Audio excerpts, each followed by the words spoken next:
Thank you.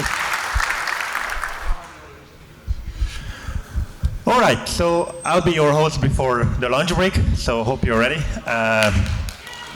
Today I want to have a quick introduction about what I learned at maintaining an open source project, but this will also be hopefully help you how to interact, could be like a tutorial, how to interact with open source project too, and also encourage you to actually become maintainers yourself and do some open source project whenever you have some free time for it. So let's get going. So first, who am I? So as the t-shirt could give away, I work at Bloomberg in the data technologies department as a software engineer, but I'm currently based out of Los Angeles. However, for my weird accent, the reason is because I'm originally from Transylvania. For those who don't know, that's around that little green blob in Europe, so quite central in there. Okay, so, but more importantly for this discussion, I'm a quite prolific open source contributor on GitHub mostly. You can find me under that handle.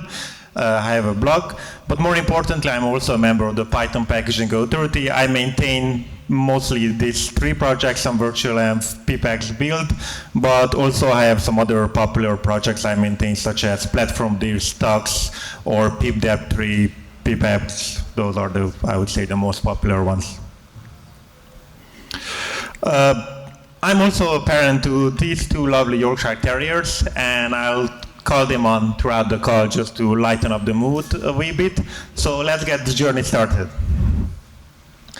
Okay, so let's start with the kind of like the original definition. What is a maintainer? So when we talk about maintaining project, what do we talk about it? Per the dictionary.com definition, it's this long-worded 2 bullet point ones, but I think that from our conversation, this is the kind of like the definition I would go on. Basically, keep an appropriate condition operation. The goal of a maintainer within the open source project is to make sure that this happens for the project no matter what. Everything else is kind of like secondary, including, as some people might think it is the maintainer's primary goal, is to add new features to the project, fix your bugs or issues. No, that would be a contributor. You can do this, and most of all maintainers will kind of like swap their heads and sometimes do some of these too. But no, that's not part of being a maintainer. That's more like when you have free time, you can take that on too.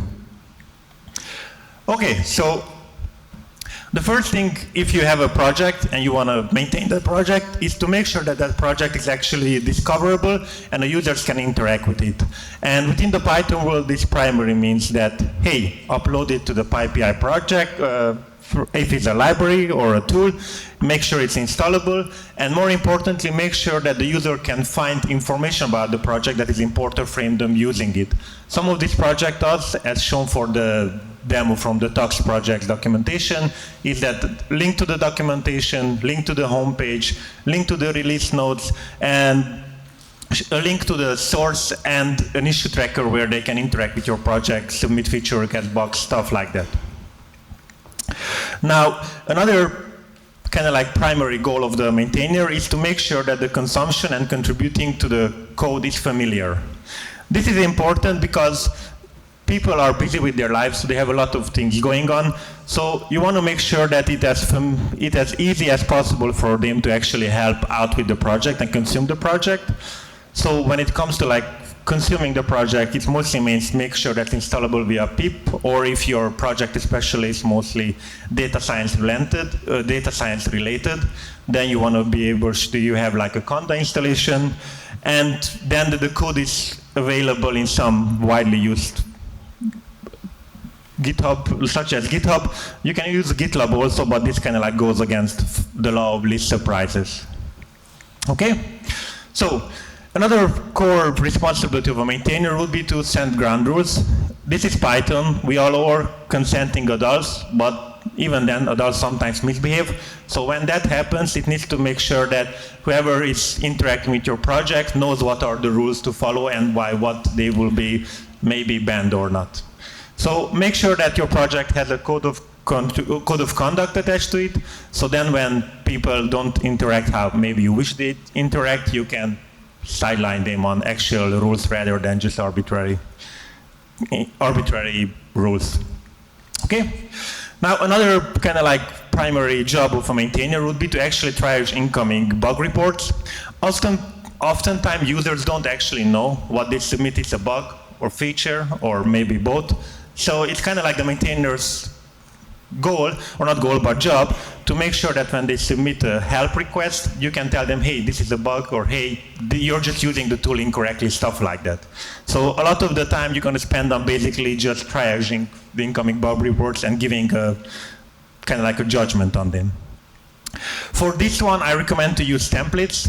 GitHub templates, for example, are very helpful, which can make sure that your users are filling all the required information, such as in this case on the PyTexas projects, where I can kind of like fill out, hey, if you want to submit some information, make sure to submit all this, because it's going to minimize the interactions we're going to have back and forth.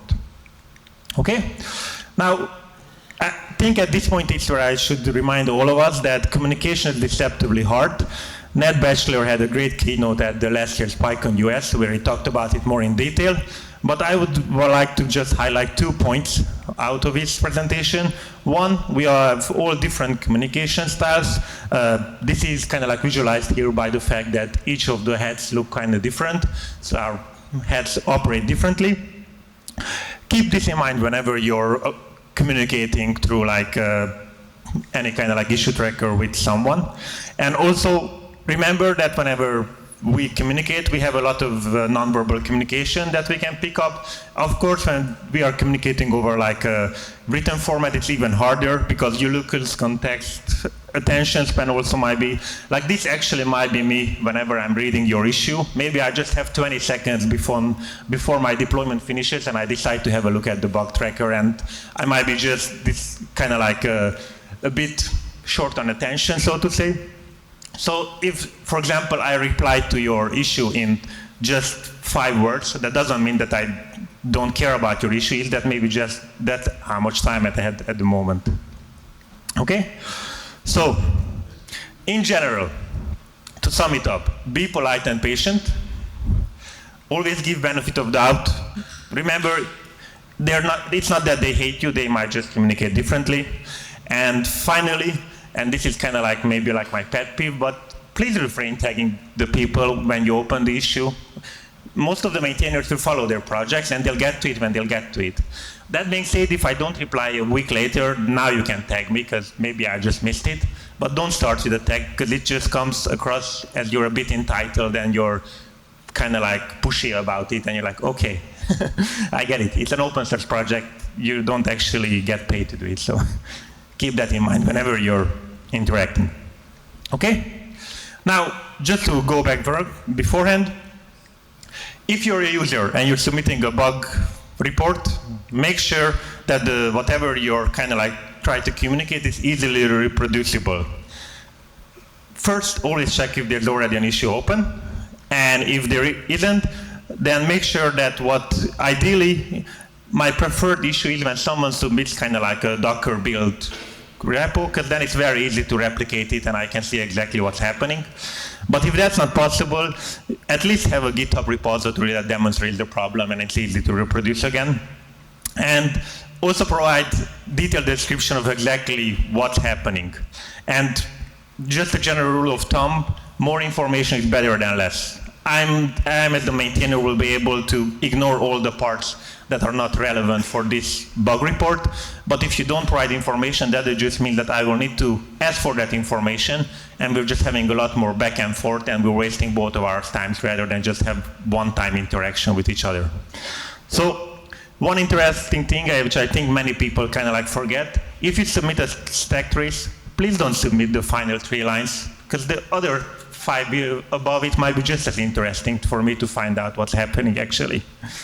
Just because the error stack trace shows the last 2 lines, that doesn't mean that's the one that you should actually post in the issue tracker. Okay? So generally, more is better than less when it comes to this. Now, another kind of like important job for a maintainer is to actually kind of like groom the incoming feature request. What I mean about it, if someone is asking a feature, you're the one that's gonna say that, hey, cool idea, get it in. Or you're gonna be like, nope, this is not for us, but thanks for participating. Okay? So like in the previous issue, you can see like, for example, I say like, yeah, this is something we should do it, and I even added the help wanted label to it to kind of like signify that. Or in this one, I say like, this is out of scope of the project, but you can write a plugin to work around this problem for now, and maybe later we'll reconsider it. Okay? Now, another thing when it comes to feature requests is I think we all need to remember the cute puppy metaphor, I want to say. Whenever you're bringing, even if you create a pull request and like, hey, this is implementing this lovely feature, you might see the shiny, cute puppy, but I actually see all the work. I need to take it to the vet. I need to give it food. I need to walk it every day for the next 20 years. So I have to consider the entire package, not just the cuteness at the head. Okay? So if I say no to it, it doesn't mean that I don't like the cute puppy. It just means I decided I have enough on my plate and to deal with this for the next 20 years. Okay? But yeah. Okay, so tips for filing an excellent feature request.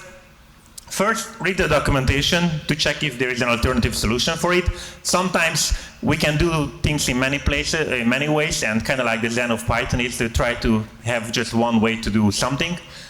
So make sure that there's not another way of doing the thing. Another thing is, if in doubt, before you can open a GitHub has this great feature which is called discussions. Maybe just open a discussion to kind of like have a backend chat forth with the maintainer about how we can best solve this problem. And only then, if you open the pull request, please indicate if you're willing to do the work, you're just asking for this, you would like it. If you actually willing to do the work, it's more likely that it's going to be accepted, because then I'll be like, yeah, sure, I can review it, because maybe I can kind of like spend half an hour to actually review it and land it, rather than I have to spend a day to actually implement it and test it. Okay? So, another job for maintainers is to actually review the pull request. Once you put in that feature request, I'm the one that has to go through and make sure that what you put in looks good, and I'm actually happy to work with that for the next 5 years or whatnot. The maintainer is also the one that actually decides when and how to cut releases, as you can see, for example, here through a GitHub releases. And I think also for maintainers it's important that whenever someone puts in a pull request, please at least try to thank them in a nice way for their work and be like, hey, thanks for doing this. That kind of like encourages them to do more open source in the future. Okay? So, another kind of like job of a maintainer is to actually make sure that the project doesn't turn into mayhem and chaos. You want to make sure that kind of like the project has a kind of like a set of unified rules and kind of like the code base looks mostly same-ish.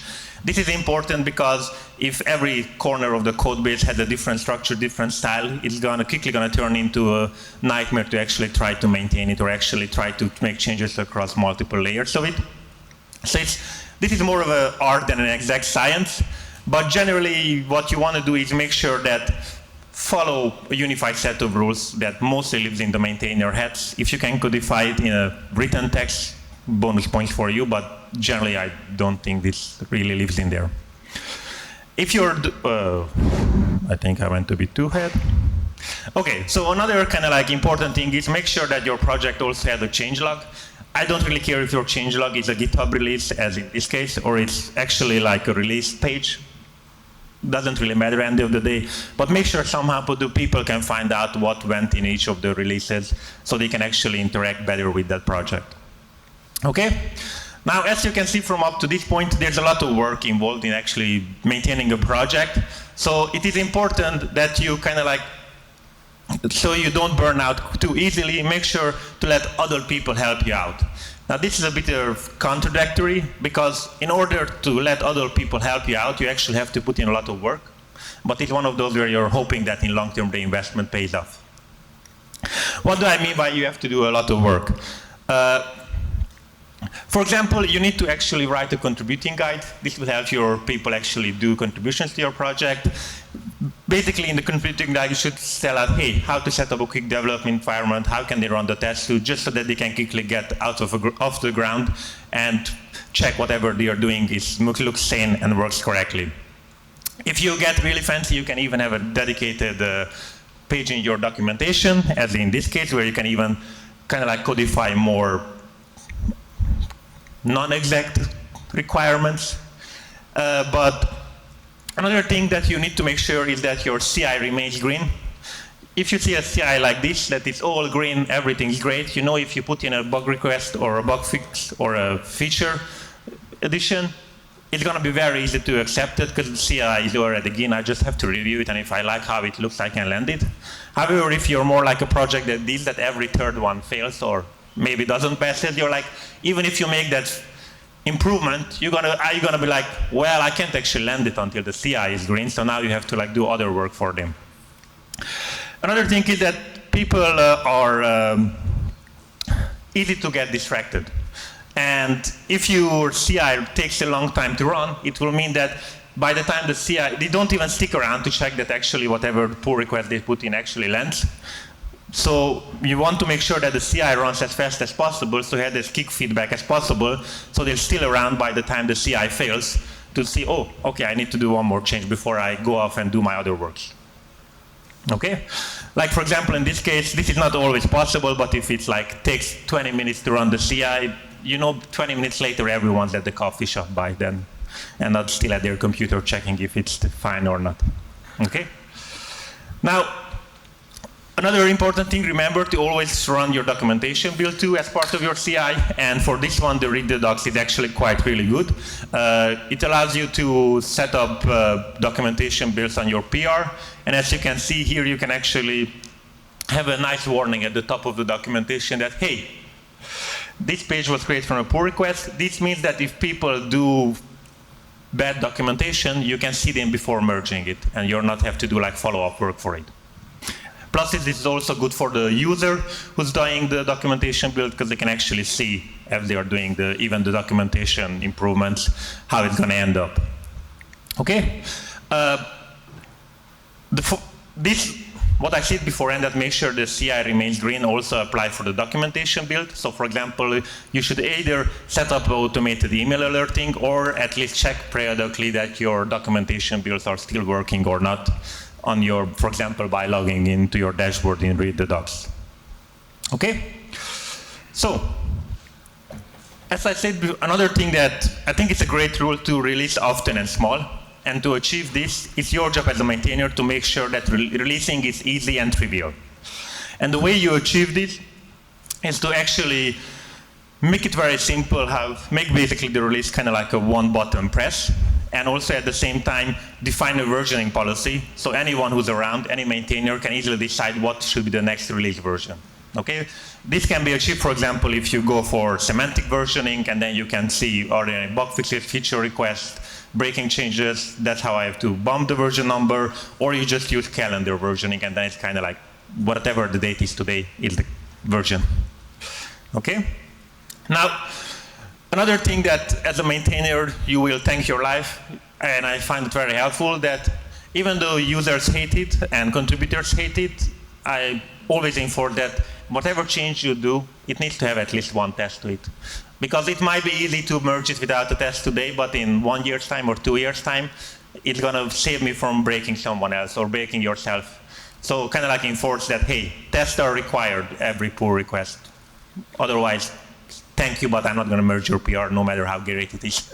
And I'm just going to close it because like, it's part of the job. Okay? And also, every changelog should have a changelog attached to it. And this is primarily because you want to make the releases quick and easy. And you want to already have the changelog ready by the time you want to cut the release, and not as part of the pull request rather than at a later point in time. Okay? Now, another thing, we are all very sentimental when it comes to code quality. So let's take the emotion out. Do use projects such as rough or pre-commit to kind of like standardize how the code looks. And then it's not that, hey, I say that your code looks ugly, it's that the CI broke. You can blame the CI, not me, that whatever you made, it doesn't pass it, okay? So, and generally when it comes to the architecture of the project, remember that a consistent architecture is better than a great one. You want to be consistent, kind of like a unified rule, rather than each different sections of the code have a different architecture. I mean, better for that sub-problem. And also, if you and I disagree, the maintainer always wins. And the reason is not because the maintainer hates you is because the maintainer is the one that will have to work that code in 6 months or years times, and they are the ones that will be more heavily impacted if it doesn't behave how they want it to behave. Okay? Another thing that I kind of like ran into is that we're all bad at naming, but not just naming, also just making good commit messages and PR titles, and that's fine.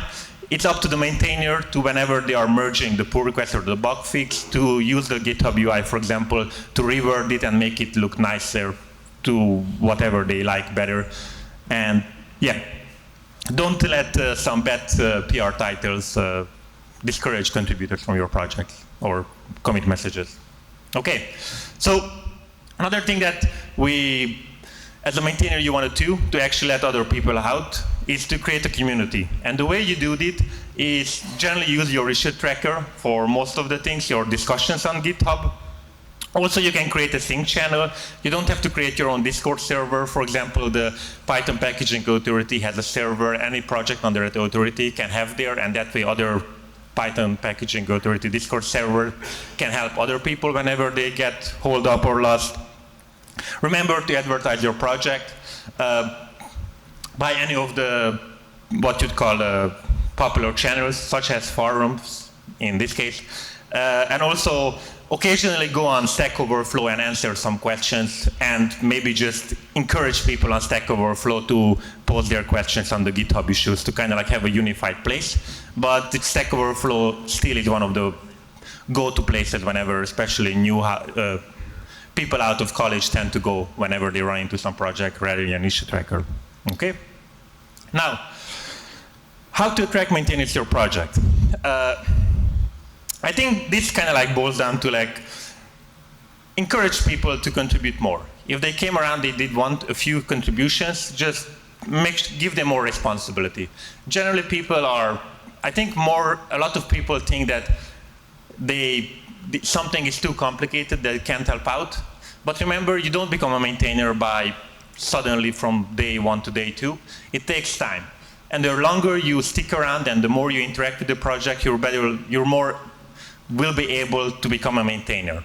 I generally like to be quite liberal with giving out maintainer flags. Now that doesn't mean that I just give them the project and I drive off to the sunset. I stick around and help them out on it. But it tends to work whenever someone made like, I don't know, like 5, 10 pull requests over 2 weeks. I'm like, hey, do you want to be a maintainer of it?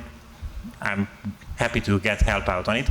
And then slowly introducing them to some of the maintainership tests, such as encourage them to maybe make a pull request, look at some of the issues, do a release, basically pull them in and mentor them. Maybe have a quick half-an-hour chat on them. Hey, do you have any questions about the project? Stuff like that. Make them sure that they get help on it, and remind them that this journey is not going to be a kind of like a linear one where you're just like, I'm here, now I'm a maintainer, I know everything. It's more like, I'm here, oh, now I know a bit. Then you find out that, oh, I don't know anything. And now you do another hump. And eventually, like, if you stick around after like a few months, you're going to be like actually expert on it. But it's going to take those time. And it's fine if you are a maintainer from day 20 rather than day 600. Okay? So, as you can see, there's a lot of work with this kind of like maintainer shop. Why would you do this? Well, it looks good on your CV. It broadens your horizon. You get to communicate with a lot more people and stuff like that. You also get some mentoring experience out of it. You can get also opportunities to your new technologies and libraries that maybe you don't get to use on your work. And finally, you also get a handy source of topics for your conference talk. Pointing question. Okay? Now, this is the final one. You also may potentially get paid for it in some way. For example, in my case, my company allows me to work like 20% on my time on open source stuff, so I can basically, during work hours, actually do some open source. I can also set up, for example, GitHub sponsors, and people occasionally, when they're happy that I accepted their feature request, might give you a few dollars. Anyway, there's also Tidely feels great at giving out monthly funding, especially for more popular projects and widely used projects. So you might be able to get, I don't know, maybe a few $100s every month for just doing that, what you might do either way. And also ThanksDev, it's a great source where you can get some of this remuneration for your heavy work. Okay? Now, in general, accept that no project will ever be done. Be patient with the users, because users are always bad at reading documentation, and that involves me whenever I read other project documentation. Okay? And generally speaking, eat your own dog food. Don't try to cut shortcuts just because you are the maintainer. Remember, I work with all of those forks and everything as everyone else, just so that I can easily discover any kind of like problems that I might have otherwise with the project's contribution that other people might run into it. Okay? Now, this is kind of like my advantage. So, okay, you got sold on the dream that you want to now become a maintainer. How do you become a maintainer? I say to contribute and all that, but where should you start? My recommendation generally is to always pick something that you use on a regular or semi-regular basis. What I mean, for example, if you use Fast API at work for whatever reason, and you debugged it enough, you probably know the code enough, you might sometimes even maybe debugged in their Fast API's code base that you're gonna be at least semi-familiar with the code base. It's a great starting point. You don't have to start from zero. And plus, you're also heavily encouraged to make it look nice because you're gonna be using it next day at work maybe, okay? Read the documentation in detail. This is kind of like a heavy. You don't have to read the documentation and understand it on day one, but it's helpful to kind of like go over the project, read mostly the documentation, at least skim through it, so that when you look at an issue or a bug, you can kind of like answer, is that even a thing that this is supposed to do or not? Okay? Now, generally speaking, also another kind of like recommendation that I didn't put here in the slides, but it's true that I actually think that bug fixes are probably one of the most misleading and hardest things to fix. I would encourage people to do like a small feature or maybe some documentation change before they do bug fixes, because bug fixes often kind of end up being spread out in 5 places in the code base, and you're like kind of like lost. How do I actually fix this? It might seem simple, but often it tends to be quite complicated. And then just rinse and repeat whatever I said until now, and give it a few weeks at most, and you're going to become a maintainer of that project, assuming that you do a consistent and good work at it. Okay? Now, if you stick around for a few weeks and you decide it's not for you, that's fine. No one is making you. Remember to pick something you enjoy, not something that you think might look good on your CV. Ultimately, it's still something that you're going to do on your free time on the side. You need to get some excitement out of it to keep doing it. Okay? Now, one kind of like advice for maintainers in general, I did all this, but remember, always prioritize your mental and physical health over anything else. No open source project is worth you losing your physical or mental health over it. It's better if you just go on a 2-month break and don't do anything than just burn out in a month and you're not going to do anything for the next 5 years, okay? Now, how long should you expect doing this? Well, as long as you enjoy it. If you stick around for a year and you're like, I don't find this anymore enjoyment, it's fine to just drive off into the sunset. Do let other people know that, hey, I'm no longer interested in it, so they're just kind of like aware of that, but you don't have to keep doing it, okay? Thank you for your time, and I'll take some questions now.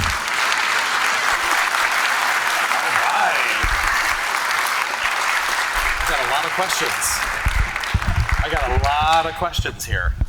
First one, and this one's kind of near and dear to my heart, ripped from today's headlines.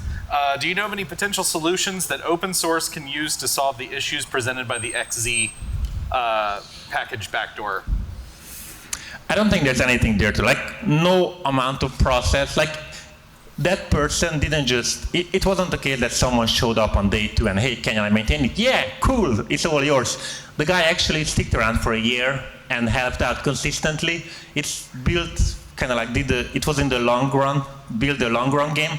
So at that point, I don't think there's anything we can do to stop that, other than maybe requiring people IDs from them, but I don't think it's also realistic. So I think those are the kind of like things that occasionally will happen, and we'll just have to kind of like find it out post-mortem. We can do a better job at maybe encouraging people to pay more to maintainers. More maintainers mean that the maintainers will be less likely to stick around, and will be more people around to discover such issues. But other than that, that will also just decrease the amount of XZ cases. It doesn't necessarily eliminate it. But yeah, encouraging your companies to pay open source maintainers is definitely a good thing. And it doesn't have to be that they literally paid. If you can convince your boss to spend some of your time maintaining open source project, it's just as much of sponsorship open source that if they would give like $10,000 to GitHub and just say, give it to whoever you want it. Right. I'm a big fan of the many hands make light work. So the more maintainers on a project, the less strain there is on any one maintainer. Exactly. Which is good. Any tips for convincing an employer to let you contribute to open source software on company time? I mean, yes and not really. It's a bit of like people. You can kind of like present actual problems, and you can say that, hey, we using this tool for X, epsilon, and Z, and we want to add these features. It would be great if we could help out on it and stuff like that. And maybe that way you kind of like get a whore in the door, and then you can just keep doing it because your team keeps using that tool or product. That's one way, but ultimately, some people are just more open than other people, and maybe sometimes if you can't convince your boss, maybe it's just time to change teams or move on. I find that pretty pleased with sugar on top sometimes works. Yeah. Sometimes. Yeah. It doesn't have a 0% success rate. What got you started as a package maintainer, and what keeps you going? Well, I got the way I started is basically one day I showed up to the Tux project and I was like, hey, I come from Java, I use Gradle. Gradle has this lovely feature where you can see the description of the task. This tool doesn't have it. And like, yeah, but if you do it, we'll add it. And I was like, okay. And then I just did that often, and after a while they were just like, hey, now you're a maintainer. So I guess I stick around because I still mostly enjoy it. But yeah, I started with maintaining the Tux project, and you have seen the first slide. Now I'm like 18 slides, or like 18 projects. Out of those 18 projects, 5 projects I maintained because Tux depended on them. And I went to the maintainer, and they were like, well, I don't have time. And I was like, cool, but the bug in Tux is in your tool, so I'm just going to need to do it. So then I picked it up because it's like a downstream dependency of me. That sounds like how I got involved with the PyTexas conference. So, any package recommendations for those of us who would like to dip our toe into maintaining or contributing? Really, as I say, you can come and contribute to any of my projects. I'm happy to help you out, maintain you. I'm not going to do all the work for you, but I'm going to guide you through it. But generally, I still think what I said on the slides, pick something that you use on a daily basis. It can be tool, library, whatever you want, because then you're going to be kind of like incentivized to make it better. And it's going to, once you're incentivized to work on it, it's going to be, I imagine 99% of the projects on the PyPI, you're probably putting in 2 weeks of work to becoming a maintainer, because maintainers are kind of like a dying breed. So if you're doing work for it, it's going to be fairly quick to become a maintainer of it. I'll editorially add something that I think Mason has said before too. A good first contribution can be documentation. Yeah, definitely. See documentation lacking, like that's a good first foray. Okay, I'll do 2 more. When evaluating open source projects for use in your code beyond quality and fit for purpose, what signals do you look for? Anything you haven't already talked about? I tend to look at how well it's maintained, and here I kind of like look at how many issues it has, how often is the pull request. Like, I don't know, for example, I know everyone likes, for example, maybe hot take, controversial take. Everyone likes poetry. I try to contribute to it, and I looked at how often they drive their issues and pull requests, and it's something I would like. I'm not comfortable with how slow it is to actually get a fix in and stuff like that. So I kind of was like, nope, no, thank you, because ultimately I don't think any project is perfect or done or good. I just look it to be easy to fix if it breaks. Right. So. Okay, last question. And by the way, all of these questions were great. We'll get them posted up to Discord so we can answer the rest of them. You mentioned requiring unit tests with contributions. Do you have any opinions on code covering metrics? Yes, I am a very firm believer of 100% or it doesn't matter. Now, I also am conscious, I don't say 100% code coverage means that your tests are great and you're done with testing. 100% means at least everything has been looked at, maybe not in all the facets, in all the ways, but I do think that 100% is a lot better than 90%, and there is such a thing that I changed the code coverage from 100% to 100%, and now it's even better. So the more tests, the better. The only kind of like caveat I would add to that keep in mind that fact that you still want the CI to be fairly fast, so you don't just add tests for the sake of adding tests. But if there's something that covers an actual test case, I think even that's maybe a great opportunity for like first pull request. Maybe just add some tests that are not there. And I don't think any maintainer would be like, no, I don't want tests, thank you. Well, thank you very much for answering all the questions for the great presentation. Let's give him a round of applause. Thank you.